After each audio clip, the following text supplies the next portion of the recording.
Welcome back. Bulletin का बाकायदा आगाज करें और आपको बताएं, अमेरिका ईरान जंगबंदी के बाद पाकिस्तान दुनिया की तवज्जो का मरकज बन गया है। पाकिस्तान की मेजबानी में ईरान और अमेरिका के मुज़ाकरात आज और कल इस्लामाबाद में होंगे। जराये के मुताबिक वफूद की सतह पर मुज़ाकरात आज और अहम मरकजी मरहला हफ्ते को होगा। अमरीकी सदर नायब सदर JD वेंस, अमरीकी मुज़ाकरात का स्टीव विटकोफ और अमरीकी सदर डोनाल्ड ट्रंप के दामाद जायद कुशनेर पाकिस्तान आएंगे। ईरान की नुमाइंदगी वजीर खारजा अब्बास अरागची और ईरानी पार्लियामेंट के स्पीकर बाक़ी कालबाफ करेंगे। वज़ीर आज़म शहबाज शरीफ ने मुज़ाकरात के मकाम का दौरा किया, जहां उन्होंने सिक्योरिटी इंतजामात का जायजा लिया। वफाकी वज़ीर दाखिला मोहसिन नकवी से अमरीकी नाज़िम अल उमूर नेटली बेकर की मुलाकात हुई है। मोहसिन नकवी ने कहा, अमरीकी नायब सदर JD वेंस, स्टीव विटकोफ और कुशनेर पाकिस्तान के खुसूसी मेहमान होंगे। इसी हवाले से मजीद बात करने के लिए हमें ज्वाइन किया है सीनियर एंकर पर्सन आफ्ताब मुगई साहब ने। आफ्ताब सर, आपके टाइम का बहुत शुक्रिया। सर, पाकिस्तान की मेज़बानी में ईरान और अमरीका के मुज़ाकरात आज और कल इस्लामाबाद में होंगे, किस तरह देख रहे हैं आप इसको? इस वक्त पूरी दुनिया की नजरें जो है इस्लामाबाद की जानिब है। इस्लामाबाद इस वक्त दुनिया के अमन के मुज़ाकरात का जो है मरकज और महवर बना हुआ है और इंतजाम जैसे आपने कहा कि वो इस वक्त कंप्लीट हो चुके हैं और US सिक्योरिटी की इंतजामिया जो है वो हो चुके थे और उसके साथ साथ जो है इंतजाम को कंप्लीट कर दिया गया है और कल होने वाली जो मुलाकातें हैं उनकी तवक्को की जा रही है कि भाई इन मुलाकातों में क्या खबर निकल के आ रही है और क्या ब्रेक थ्रू मिलता है। मगर लोगों की उम्मीदें जो हैं वाबस्ता हैं कि पाकिस्तान ने जो सालिसी का किरदार अदा किया है, कोई ना कोई नताइज कुन जो है ये मुलाकात हो और इससे जो है दुनिया जो है माशी और जो है आलमी जंग से निकल कर और फिर दोबारा जो है उसी रूटीन की और मामूल की जिंदगी की तरफ आए। क्योंकि इस जंग के बाद जो है ना सही पाकिस्तान और ईरान और उसके जो है जितने भी करीबी मुल्क हैं, अरब मुल्क और उसके साथ साथ यूरोप, मगर पूरी दुनिया मफलूज होकर रह गई थी क्योंकि खाम तेल की 20% से ज्यादा गुजरगाह जो है वो सिर्फ हरमत से है। तो वो समझा जाए कि जो इस वक्त शराइत हैं वो कहीं ना कहीं दोनों तरफ से अब जो है उस पर आमद हुए हैं, ये उन्होंने एग्री किया है दोनों फरीकें ने। अब चंद नुकात हैं जिस पे जो है कहीं ना कहीं जो है दोनों ममालिक के बीच में जो है बैठ के बात करनी है और उसमें जो पाकिस्तान किरदार अदा कर रहा है वो बड़ा अहम है। अच्छा सर, पाकिस्तान के लिए एक बहुत बड़ा मौका है ये, अमरीकी नायब सदर पाकिस्तान आ रहे हैं, लेकिन ये मौका पाकिस्तान के लिए कितने बड़े चैलेंजेस पैदा कर सकता है? देखिए, पाकिस्तान के लिए चैलेंजेस तो नहीं कह सकते। पाकिस्तान के लिए एक तारीखी लम्हात होंगे और पाकिस्तान के लिए आने वाली तारीख में ये बहुत बड़ी बात होगी कि जब दुनिया एक तरफ खामोश होकर बैठ गई थी और यूरोपीय यूनियन से लेके जो है जो कई ममालिक जो हैं जो बीच में आ सकते थे, बात करा सकते थे, मगर उस वक्त एक वाहिद मुल्क पाकिस्तान था और उस वक्त वाहिद शख्स जो था जो पाकिस्तान में फील्ड मार्शल और chief of defence force field marshal Asif Munir और वज़ीर आज़म पाकिस्तान शहबाज शरीफ, जिन्होंने जो है आगे कदम बढ़ा के और दुनिया को इस बहुत बड़ी जंग से जो है निकालने की कोशिश की। तो मैं समझता हूँ कि आने वाली वक्त में जो है पाकिस्तान को चैलेंजेस नहीं, मगर आने वाले वक्त में पाकिस्तान को अच्छे लफ्जों में जो है दुनिया में याद भी किया जाएगा और आने वाली नस्ल को यकीनी तौर पर इस जब जंग का जिक्र होगा तो सबसे अव्वल तो जो है पाकिस्तान का नाम होगा। अच्छा सर, हमें ये चीज़ पता है कि इजराइल जो है वो हर दफ़ा कोई ना कोई मौका ढूंढता है। इससे पहले जब गजा और इजराइल का पीस एग्रीमेंट हुआ था तब भी उसने उसकी खिलाफ वर्जी की थी। अभी जो है ईरान और अमेरिका के दरमियान मुज़ाकरात होने जा रहे हैं और अभी 2 दिन पहले जो है इजराइल ने लबनान पे हमला किया था। तो अभी इन मुज़ाकरात के दौरान इजराइल ऐसा कुछ कर सकता है, किसी किस्म का फॉल्स फ्लैग ऑपरेशन या फिर से कहीं पे हमला या लबनान पे ही हमला? देखिए जी, बिल्कुल कर सकता है क्योंकि इसराइल है और इसराइल पे अगर देखा जाए कि इन हमलों के बाद जबकि अमेरिका और ईरान और पाकिस्तान के इस सालिसी के बाद जो है वाज़ेह तौर पर एक बात हुई थी कि कोई भी हमला नहीं करेगा, मगर उसके बावजूद जो है इसराइल ने जो है हमला किया और कई लोगों की उसमें जो है शहादतें हुई, जान चली गई। इसीलिए जो है अमेरिका के न्यूयॉर्क से लेकर जो है नीदरलैंड से लेके यूरोप के कई ममालिक तक में, इवन के इसराइल में भी इन हमलों के खिलाफ आज जो मुजाहरे हुए हैं वो बड़े शदीद मुजाहरे हुए हैं कि जब एक तरफ फैसला कर दिया गया है बात करने के लिए, क्योंकि दुनिया इस वक्त जो है जंगें नहीं चाह रही। आज की जो कौमें हैं, जो नस्लें हैं, वो तरक्की चाहती हैं, वो तालीम चाहती हैं, वो सेहत चाहती हैं, वो रोजगार चाहती हैं। अब जंगों वाला दौर जो है वो देखा जाए तो जो आज की दुनिया है, आज की दुनिया में अच्छा आफ्ताब मुगल साहब, आप हमारे साथ लाइन पे मौजूद रहिएगा। इस वक्त हमें ज्वाइन किया है डायरेक्टर नॉर्थ बेनज़ीर मेहदी ने। बेनज़ीर, मैं आपसे जानना चाहूंगी, आप बताइएगा कि अमेरिका ईरान जंगबंदी के बाद पाकिस्तान दुनिया की तवज्जो का मरकज बन गया है, तो इस बारे में आपके क्या कमेंट्स हैं? बिल्कुल, देखिए ये पाकिस्तान के लिए एक बहुत बड़ी जिसे कहते हैं डिप्लोमेटिक कामयाबी है, और जिस तरह से पूरी दुनिया की नजरें अब पाकिस्तान पे लगी हुई हैं, और दूसरी एक ये मैसेज भी दुनिया को जाता है कि जो जंगबंदी जिस जंग के बारे में बात हो रही थी कि ये दुनिया को तीसरी जंग अजीम की तरफ ले जा रही है, पाकिस्तान जो है वो उसमें एक सारसी का किरदार अदा कर रहा है और उस जंग को रुकवाने में एक बहुत अहम किरदार अदा कर रहा है। एक मैसेज ये भी जाता है जो हमारे दुश्मन है अफगानिस्तान या फिर इंडिया, वो कि जो ये प्रोपेगेंडा करते हैं कि पाकिस्तानी जो है वो एग्रेसिव है, उनको ये भी एक मैसेज जाता है पूरी दुनिया को कि पाकिस्तान जो है वो ना सिर्फ खुद में बल्कि अपनी पूरी दुनिया में जो है वो अपनी रिस्पॉन्सिबिलिटीज बहुत अच्छी तरीके से समझता है और वो पीस चाहता है पूरी दुनिया में, जो है वो अमन चाहता है। देखिए, जब 9 और 10 मई का वाकया भी हुआ था, भारत ने पहलगाम का जो ड्रामा रचाया था और उसके बाद जो जिस तरह से पाकिस्तान के ऊपर ड्रोन्स और जो भी कुछ सिचुएशन उस वक्त बनी थी और फिर पाकिस्तान ने मुंह तोड़ जवाब दिया था, उस वक्त भी उससे पहले भी कितनी बार आप मुझे बताएं कि कोशिशें की गई कि पाकिस्तान कितनी प्रेस कॉन्फ्रेंस आई, वजीर आजम, DG ISPR और जो जिम्मेदारान हैं उनकी मौजूद हैं ऑन रिकॉर्ड कि उन्होंने कहा कि हम खत्ते को कभी भी जंग की तरफ नहीं धकेलना चाहते। हाँ, लेकिन अगर कोई हमारे गिरेबान पे हाथ डालेगा तो हम उसको जो है वो सही से मजा चखाएंगे, जो कि पूरी दुनिया ने देखा। और उसके बाद 9 और 10 के बाद 9 और 10 मई के बाद पाकिस्तान डिप्लोमेटिकली कितना पूरी दुनिया के अंदर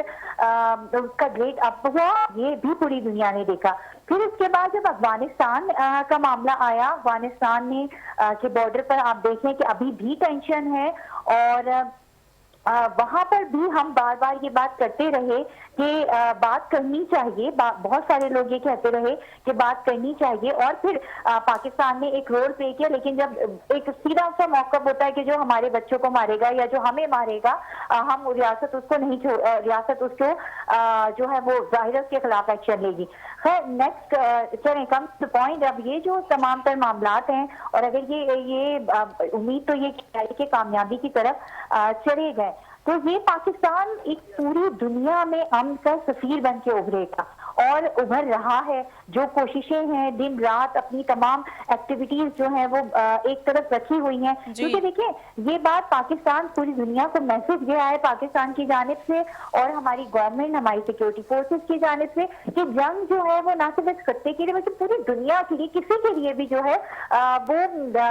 फ्रूटफुल नहीं होती। बस जंग, और एक बात और भी, एक थ्योरी ये भी है कि देखिए जंग का कोई रिजल्ट नहीं होता। जंग आपने इतने मिसाइल सुनते फायर कर दिए, आप हुर्मस बंद कर दिया, या और हो गया, ईरान की तरफ से रिएक्शन आया, इसराइल की तरफ से रिएक्शन आया, अमरीकी फौजी अड्डों को उड़ा दिया गया, तो ये सब एक नर्व क्रिएट करते हैं। डायलॉग जो है वो हर चीज का हल होते हैं और दुनिया में ऐसी बड़ी बड़ी मिसालें मौजूद हैं, और पाकिस्तान ये कन्विंस करने में बहुत अच्छे तरीके से कामयाब हुआ है और पूरी दुनिया इस बात को देख रही है कि पाकिस्तान किस तरह दो बड़ी दुनिया को जो खाना जंगी की तरफ धकेला जा रहा था उन ममालिक को साथ में लेकर बैठा है और पीस डायलॉग कर रहा है। अच्छा बेनज़ीर, ये बताएगा, पाकिस्तान के लिए एक तारीखी लम्हा है ये, सिफारतकारी के मौके बहुत ज़्यादा हैं, सालिस के तौर पर उभरा है पाकिस्तान, लेकिन इजराइल या फिर भारत की जानिब से अभी किसी तरह का कुछ ऑपरेशन फॉल्स फ्लैग की तरह, या जैसे इजराइल जो है वो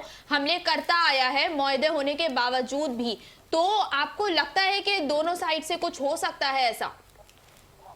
देखिए, जो दुश्मन है वो तो दुश्मन है, और दुश्मन को की हर चाल पर हर उसके एक्शन पर,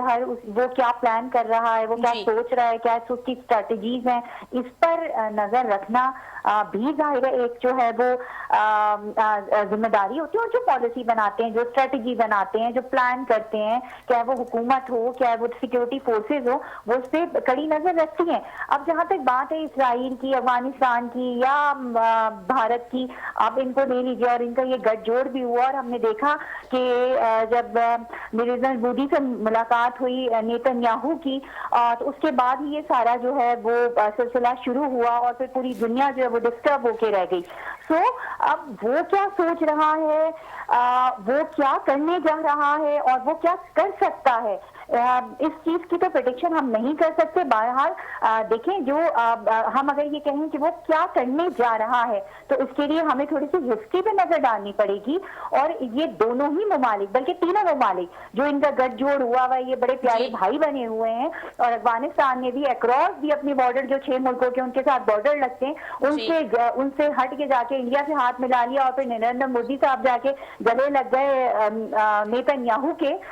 तो ये उनसे इनकी मेंटालिटी जाहिर हो रही है। ये कौन लोग हैं जो जंग चाहते हैं? अफगानिस्तान में किसकी इस वक्त हुकूमत है? तालिबान की। तालिबान के डीएनए में शामिल है कि वो जंग करें, उनका सर्वाइवल इसी तरह है। वो ये नहीं देखते कि उनके मुल्क में जो है वो ह्यूमन राइट्स की कितनी वायलेशन हो रही है। हम सब इससे बहुत बात कर चुके हैं। फिर आप आ जाए इंडिया की तरफ, तो वो पाकिस्तान को अपना वहां पे इलेक्शन होने वाले, तो वो अपना जो है वो एक ब्रांड के तौर पर यूज करते हैं कि पाकिस्तान के ऊपर जंग मुसल्लत करेंगे, एंटी पाकिस्तान स्टेटमेंट देंगे, पाकिस्तान इस तरह के प्लेटफॉर्म जो ऑपरेशंस हैं, इस तरह के पहलगाम जैसे ऑपरेशंस करेंगे, तो जी उनको बहुत ज्यादा उनको वोट पड़ेंगे, और नरेंद्र मोदी की वाहवा होगी, और वो फिर वजीर आजम बनकर आ जाएंगे। इसराइल की अगर हम बात करें, तो इसराइल का के जो कच्चा चट्टा है वो सब हमारे सामने है। तो ये जो जिनकी जंग करना, जिनकी जो शरारत, और जो चाहते हैं कि बस इस पूरे खत्ते में, पूरी दुनिया के अंदर सिर्फ जंग होती रहे, और जंग दर जंग होती रहे, मरते रहे बच्चे, बेगुनाह लोग मरते रहे। देखो, अगर जंग होती है तो दोनों तरफ लोग मारे जाते हैं ना, उसमें तो ये नहीं देखा जाता कि कौन से सिविलियन मारे गए, कौन से जवाब, तो फिर जवाब होता है। जी बेनजीर, आप हमारे साथ लाइन पे मौजूद रहिएगा। आफ्ताब मुगैर साहब, मैं आपकी तरफ आना चाहूंगी और आपसे पूछना चाहूंगी कि क्या अमेरिका किसी नई डील, मिसाल के तौर पे जौहरी मुआहदे की तरफ जाएगा? जी बिल्कुल, ये तो होना ही है, और अवलिनी जो है तरजीह जो है अमेरिका की यही है। और प्रेसिडेंट ट्रम्प ने जो आज भी बात की है वो बड़ी अहमियत की हामिल है। प्रेसिडेंट ट्रम्प ने कहा है कि ये जो मुज़ाकरात हो रहे हैं उनसे मैं पर उम्मीद हूँ कि कोई ठोस नताइज कुन ये मुज़ाकरात होंगे, और इस मुज़ाकरात से अमन की जानिब बढ़ा जाएगा, जिससे मैं पर उम्मीद हूँ। इसी तरह जो है अमेरिका की जानिब से तो ये बयान आया है, इसी तरह जो है फिर ईरान की जानिब से भी ये कहा गया है, क्योंकि अमेरिका जो है हर वक्त कहीं न कहीं चालाकियों से धोखे देने में कामयाब है। उसके बावजूद जो है हम इस मुज़ाकरात में आ रहे हैं और बैठ रहे हैं। फिर अगर देखा जाए कि वज़ीर-ए-आज़म पाकिस्तान को तमाम ममालिक के कई रहनुमाओं के और सरबराहों के जो है फ़ोन जो मौसूल हुए हैं मुबारकबाद में, वो भी बड़े अहम है। कतर है, फ्रांस है, जर्मनी है, और कई ऐसे मुल्क हैं। मगर लबनान से जो फ़ोन वसूल हुआ वो भी बड़ी अहम है कि अहमियत की हामिल बात है कि लबनान ने फिर पाकिस्तान की ही जानिब देखा, और पाकिस्तान को जो है इस दफ़ा फिर जो है पाकिस्तान को कहा है कि आप जहाँ पर जो है ईरान के लिए कोशिशें कर रहे हैं, वहीं पर जो है लबनान के लिए भी अमन की कोशिशें करें। और हम पर उम्मीद है कि जो है लबनान के अवाम के ऊपर जो इसराइल की जानिब से जो बमबारी हो रही है उसको भी आप जो है रुकवाने में और बातचीत करने में बड़ा अहम किरदार अदा करेंगे। तो मैं समझता हूँ कि इस वक्त जितने भी ममालिक हैं, और ख़ास तौर पर लबनान और ईरान जी और अमेरिका, वो उनकी जो है अब जो है मुज़ाकरात ही जो है नज़र है, और कोशिशें हैं कि इस मुज़ाकरात से जो है कहीं ना कहीं कोई नताइज निकल सकें। मगर जो इस वक्त शराइत हैं वो बड़े अहम है। अब देखना ये है, क्योंकि इस वक्त कबल वक्त होगा कि कोई भी जो है ऐसी बात करना कि जी क्या होगा और क्या नताइज निकलेंगे, क्योंकि नताइज यकीनी तौर पर जब तक हाथमी सामने खबर नहीं आती, जब तक कोई नताइज बैठ के बात करके और कोई हतमी फैसला हमारे सामने नहीं आता, तब तक कहना बिल्कुल जो है इस वक्त मुनासिब नहीं होगा, क्योंकि प्रेसिडेंट ट्रम्प और अमेरिका की मौजूदा जो इंतजामिया है वो कुछ भी कर सकती हैं और किसी भी वक्त जो है वो यू टर्न ले सकते हैं। मगर जो पुरुम्मीद है पाकिस्तान के कहीं ना कहीं दोनों फरीक उनको बिठा के और हल की जानिब बढ़ा जाए, तो मैं समझता हूँ कि कहीं ना कहीं जो मुआहदे में शराइत शामिल है, जो कि पहले भी खबर आई, खुद जो है अमेरिका ने भी ये कहा कि हमारे बहुत जो शराइत के नुकात हैं उस पर हम जो है एक दूसरे से एग्री करते हैं, चंद नुकात ऐसे हैं जिस पर डिसएग्री कर रहे हैं, पर वो बैठने के बाद शायद वो भी हल की जानिब बढ़े। तो मैं समझता हूँ कि अव्वल ही जो है इसराइल और अमेरिका की इस जंग में शहीद आयतुल्लाह खमेनी साहब ने कहा था कि न्यूक्लियर जो है उनका फतवा मौजूद है कि ईरानियों के लिए हराम करार दिया था, तो समझा जाएगा कि वो फतवा ईरानियों के लिए भी बड़ी अहमियत की हामिल है, क्योंकि जब